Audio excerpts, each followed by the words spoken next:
Avez-vous entendu parler de Percy Harrison Fawcett?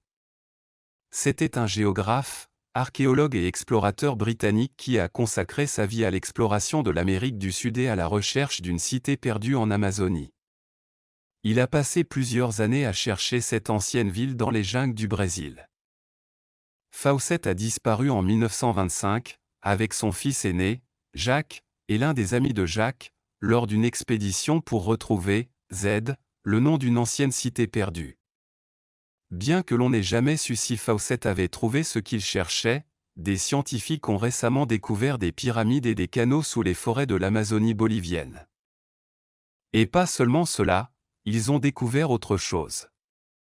La forêt amazonienne, souvent appelée le « poumon de la Terre », est un écosystème vaste et énigmatique qui recèle d'innombrables mystères à révéler. Il couvre plus de 5,5 millions de kilomètres carrés et abrite une incroyable variété de flore et de faune, dont beaucoup restent encore à découvrir et à comprendre. L'un des plus grands mystères réside dans ses profondeurs inexplorées. Malgré les progrès technologiques et scientifiques, une partie importante de l'Amazonie reste largement inexplorée. De plus, les tribus indigènes qui vivent en Amazonie contribuent également à ces mystères. Beaucoup de ces tribus ont conservé leur mode de vie traditionnel, isolé du monde extérieur. Leur connaissance de la jungle et de ses ressources est inestimable, mais une grande partie reste secrète. En outre, l'équilibre écologique unique de l'Amazonie reste une énigme pour les scientifiques. Le réseau complexe d'interactions entre les plantes, les animaux et l'environnement de la forêt tropicale est à la base de son incroyable biodiversité. La forêt amazonienne cache également le secret d'éventuelles avancées médicinales encore à découvrir. Les scientifiques n'ont fait qu'effleurer la surface du potentiel pharmacologique de la jungle, et il est possible que son immense étendue cache bien d'autres composés aux propriétés thérapeutiques encore à découvrir. Des régions inexplorées et des espèces cachées aux civilisations anciennes et aux merveilles médicales potentielles, l'Amazonie recèle une richesse de connaissances et de secrets à découvrir. Mais les éleveurs ne se souciaient pas de tout cela. Tout ce qu'ils voulaient, c'était élever du bétail et gagner de l'argent. Ils ont commencé avec cet objectif. Lorsque les gens ont défriché la forêt pour l'agriculture, ils ont révélé l'existence de constructions précolombiennes sophistiquées, qui construisaient des remblais avec des plans géométriques précis reliés par des chemins droits et orthogonaux. La culture des géoglyphes s'étendait sur 250 km et utilisait à la fois les plaines inondables et les hautes terres, dont seulement une fraction a été explorée jusqu'à présent. Les structures consistaient en des tranchées d'environ 36 pieds de large et plusieurs pieds de profondeur, entourées de bancs atteignant 3 pieds de haut.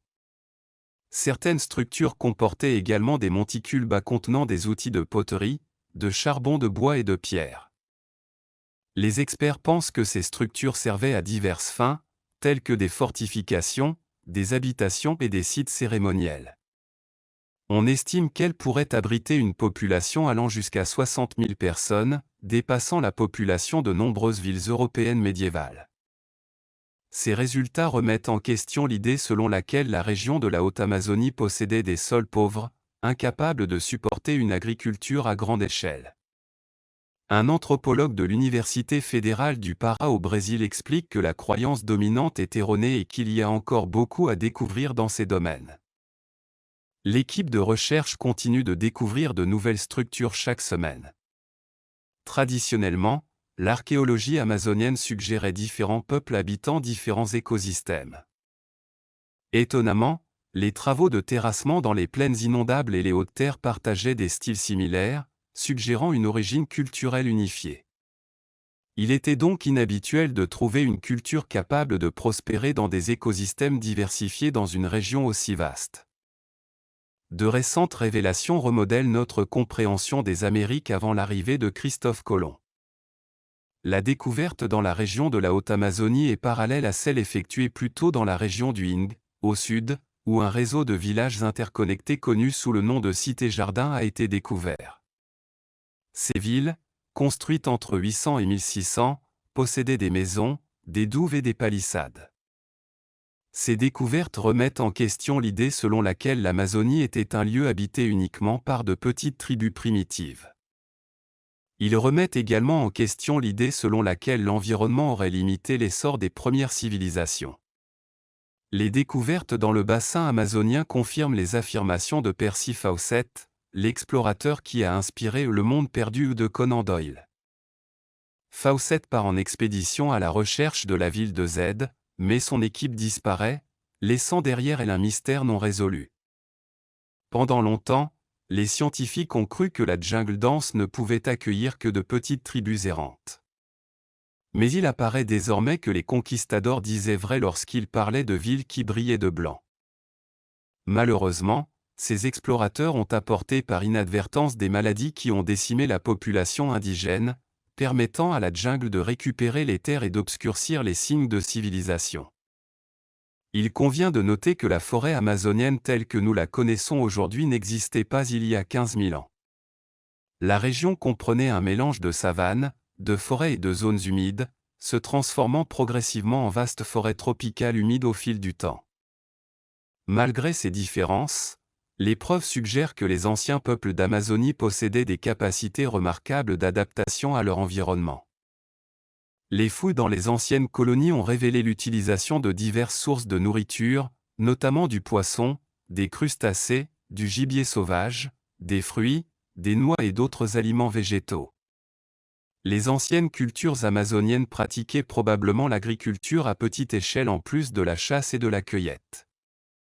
Ils ont démontré leur savoir-faire dans la création et l'utilisation d'outils en pierre, en os et en bois à diverses fins, notamment la chasse, la pêche, la menuiserie et les arts de la fibre. L'art et les rituels faisaient partie intégrante de la culture amazonienne. Ils ont développé des croyances religieuses complexes, intégrant souvent le culte des ancêtres et l'utilisation cérémoniale de plantes hallucinogènes. Ils vivaient dans de petites communautés décentralisées, organisées autour de liens de parenté, et chaque groupe était constitué de quelques familles apparentées. Ces découvertes offrent un aperçu de la riche histoire des anciens peuples d'Amazonie, remettant en question les hypothèses antérieures et élargissant notre connaissance des civilisations précolombiennes des Amériques. Il est tout à fait naturel que les forêts abritent de nombreuses zones mystérieuses dont personne ne peut facilement accéder à leurs secrets. Aujourd'hui, dans cette vidéo, nous sommes ici pour vous montrer quelques extraits filmés dans les forêts amazoniennes dans lesquels apparaissent des phénomènes surprenants qui défient les idées reçues. L'oiseau poteau, cet oiseau est considéré comme l'une des espèces les plus étranges que l'on puisse trouver au monde. Son aspect unique le rend difficile à détecter dans les forêts amazoniennes. D'une longueur comprise entre 48 cm et 60 cm, le poteau possède une capacité exceptionnelle à se camoufler et à se cacher des prédateurs. Il utilise son bec pour attraper les insectes, lui permettant ainsi de se nourrir efficacement. De plus, il est connu pour produire des sons étranges et terrifiants qui défient l'imagination. Parfois, il a été rapporté que ces oiseaux peuvent croître considérablement, atteignant des tailles facilement visibles, comme le montre cette photographie. Victoria amazonica, cette plante à fleurs appartenant au genre Victoria de la famille des nénuphars est originaire d'Amérique du Sud tropicale, plus précisément des forêts amazoniennes. La Victoria amazonica se distingue par sa taille extraordinaire, avec des feuilles pouvant atteindre 3 mètres de large. Elle est également équipée d'épines qui provoquent une douleur intense à ceux qui s'en approchent, ce qui en fait une plante dangereuse. Cette particularité a fasciné de nombreux ingénieurs qui cherchent à s'en inspirer pour la construction de bâtiments flottants. Civilisation ancienne sous l'eau, la capacité des scientifiques à détecter des éléments à la surface de la Terre a conduit à la découverte d'une ancienne civilisation remontant à plus de 14 000 ans.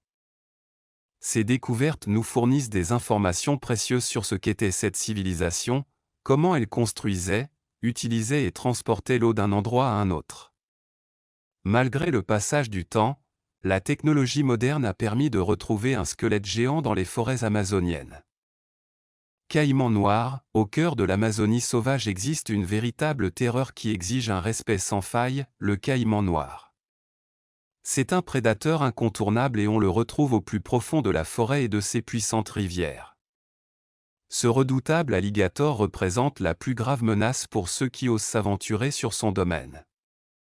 Audacieusement agressif, le caïman noir n'hésite pas à attaquer si l'odeur alléchante d'une proie est à proximité. Mais ce n'est pas seulement sa faim qui le rend dangereux, sa taille est vraiment imposante, atteignant jusqu'à 20 pieds de longueur. Le caïman noir règne comme le plus grand alligator dans ces eaux dangereuses. Son appétit vorace ne connaît aucune limite, il attaquera avec une précision mortelle les poissons, les oiseaux, les mammifères et même les âmes malheureuses qui se trouvent trop proches pour être à l'aise. Malheureusement, ce monstrueux prédateur est connu pour faire des victimes, notamment des enfants, lors d'attaques terrifiantes confirmées. Maître de la furtivité et de l'embuscade, le caïman noir rôde dans les eaux sombres du fleuve Amazone et de ses affluents, se fondant parfaitement dans son environnement. Sous le couvert de la nuit, il devient un aspect invisible, se fondant dans les profondeurs sombres. Leur stratégie de chasse est digne d'un cauchemar, attendant patiemment de capitaliser sur le moment idéal pour lancer leur attaque à une vitesse fulgurante, piégeant leur proie dans leur redoutable mâchoire. Pour survivre dans les profondeurs complexes de l'Amazonie, vous devez tenir compte de l'avertissement du caïman noir, car il incarne la peur dans ces eaux impitoyables. Sa présence imposante et sa férocité implacable en font le prédateur ultime, craint et respecté de tous ceux qui connaissent sa réputation. Anguille électrique, cette créature étonnante, connue sous le nom de batterie vivante, possède un pouvoir incroyable qui sème la peur dans le cœur de tous ceux qui osent croiser son chemin résidant dans les profondeurs du puissant fleuve Amazone. L'anguille électrique a la capacité de générer d'étonnantes décharges électriques. Cette défense électrisante sert non seulement d'arme puissante, mais aussi de moyen de naviguer dans les profondeurs obscures.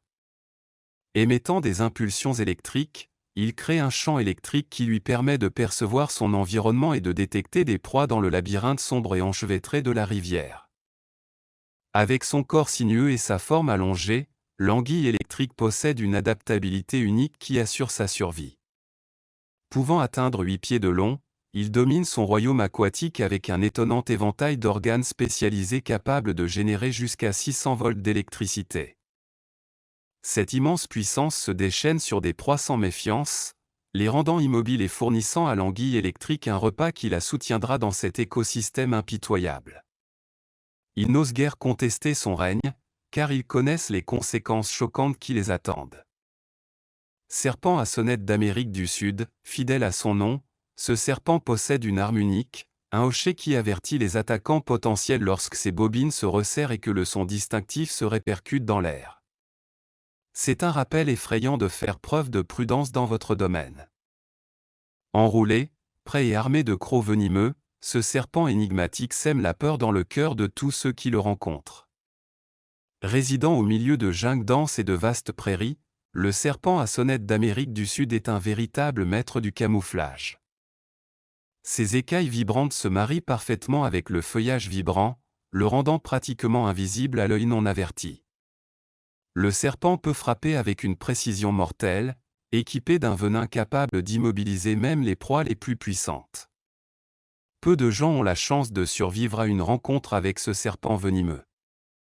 Sangsue géante d'Amazonie, ironiquement, on croyait autrefois que les sangsues géantes d'Amazonie avaient disparu à la fin du XIXe siècle. Mais le destin a voulu qu'ils refont surface. En fait, l'une de ces sangsues monstrueuses s'est retrouvée dans une université renommée et a fait l'objet d'études approfondies.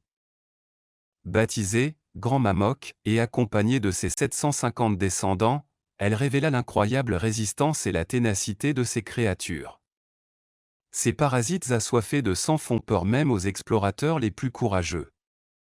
Cette créature est monstrueuse et peut atteindre une longueur stupéfiante de 17,7 pouces et une largeur allant jusqu'à 4 pouces.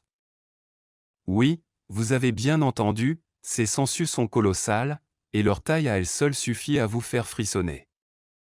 Mais ce n'est pas seulement leur taille imposante qui fait des sangsues géantes d'Amazonie une créature redoutée. Ces parasites ont perfectionné l'art de la survie en s'accrochant à des victimes sans méfiance et en refusant de les lâcher.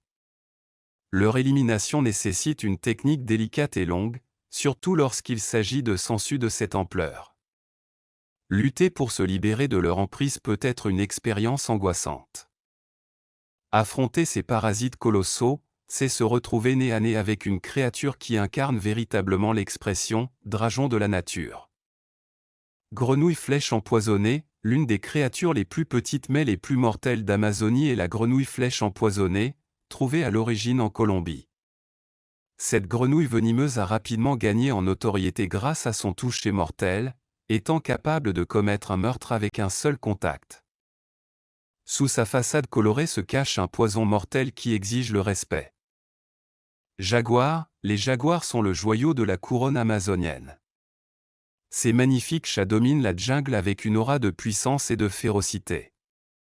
Leurs corps agiles, parfaitement adaptés à ce royaume traître, leur permettent de se déplacer dans les sous-bois denses et de grimper avec aisance aux grands arbres. La furtivité et la précision sont les marques de fabrique du jaguar. Avec une grâce inégalée, ils se déplacent dans l'ombre, leurs taches se confondant parfaitement avec la lumière tachetée du soleil. Lorsque le moment est venu, ils déclenchent une explosion de vitesse. Leurs muscles puissants les propulsent vers leur proie sans méfiance. Cependant, ne sous-estimons pas l'intelligence de ces magnifiques prédateurs. Les jaguars, malgré leur réputation mortelle, évitent généralement les conflits avec les humains. Ils possèdent une compréhension instinctive des dangers posés par les humains, choisissant de battre en retraite plutôt que de s'engager. Ce n'est que lorsqu'ils sont provoqués ou menacés qu'ils révèlent leur véritable force et leur ténacité. C'est l'un des principaux prédateurs de l'Amazonie. Piranha à ventre rouge, le piranha à ventre rouge est l'un des habitants les plus redoutés du fleuve Amazone. Malgré leur petite taille, ces poissons jouissent d'une grande réputation en raison de leurs dents acérées et de leur appétit vorace. Bien que petits, ils peuvent atteindre 14 pouces de long et leur aspect argenté avec une teinte rouge sur la face inférieure est indubitable. Ce sont des prédateurs opportunistes dotés de mâchoires puissantes et de dents acérées, idéales pour déchirer la viande avec précision. Bien qu'ils se nourrissent principalement de poissons, d'insectes et de crustacés, ils peuvent également consommer des animaux plus gros morts, démontrant ainsi leur adaptabilité. Une caractéristique impressionnante est qu'ils chassent en groupe, ce qui leur permet d'abattre des proies plus grosses et de les dévorer rapidement. Bien qu'ils ne présentent généralement aucun danger pour l'homme, ils peuvent occasionnellement attaquer, notamment lorsque la nourriture se fait rare pendant la saison sèche. La plupart des attaques provoquent des blessures mineures, mais dans de rares cas, elles peuvent entraîner une perte de sang considérable, voire être mortelles. Leur réputation redoutable et leur appétit insatiable en font l'un des monstres les plus dangereux du fleuve Amazone.